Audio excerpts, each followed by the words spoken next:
Let's talk then about your second accident. What happened in your second accident? I went to work. I was doing fine.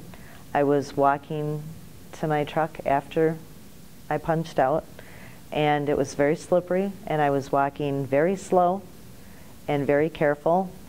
But when things are slippery, you can't stop it all the time. And I slipped and I fell and I hit my head again. So this would have been the winter months? March 10th, 2005. Practically the anniversary date of your birth. Which is weird. It's really weird. And so you slipped and fell in the parking lot? Yes. Okay. Did you get knocked out? No. No, plus people saw it, and two people came running to me right away and helped me up. And it hurt. I was crying. And I said to let me go. I wanted to go home. And they said, no, you're going in and you're reporting it, and we saw it happen. And so I had to go in and sign all the papers and write everything down. And then I saw my neurologist the very next day. But you didn't go to the hospital that day? No. No. Go ahead. I called him first thing the next morning and told him what had happened, and they said, come on in, did a CAT scan, we're checking everything out.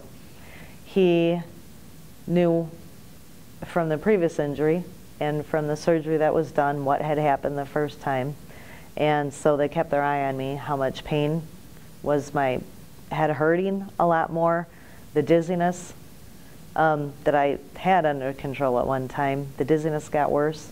I had to see another therapist again to help me to be able to sit up straight and not get dizzy and take my time standing up. And I know I can't twist too fast, things that I was able to handle. I had to pretty much try to learn all over again. Let's take it a little bit slower on March 10th of 2005. You described the people running towards you, and you described you walking out to your car. Do you remember actually walking to your car? Yes. Do you remember the people running towards you? Yes. So is there any period of that next 24 hours that you don't remember? Nope.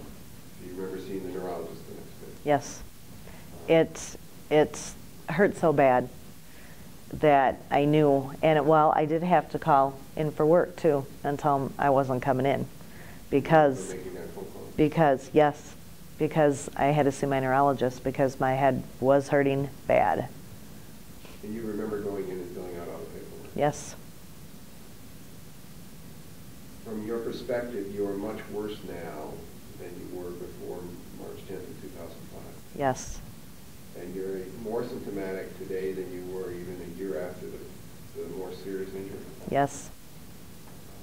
Let's talk about the symptoms you have today. Headache is a significant problem now? A headache, yes, but I kind of call it a little different than you do because most people, when they get a headache, their whole head hurts. It's a headache or a migraine for some people. If I get a headache, it's my plates, right where my plates are. And frankly, I can put my hand right on them, and that's where the pressure is, and that's what hurts the most. Now, I assume they did a CAT scan on you after the second injury? Yes. And there wasn't any change or any bleed? No. Yet there has been a material change in the way in which that localized pain that you feel in your head where the plates are since that accident, correct? Correct. Where did you hit your head in something? I hit my head on the back. It was on the back and the left side. You hit it on the pavement? Yes.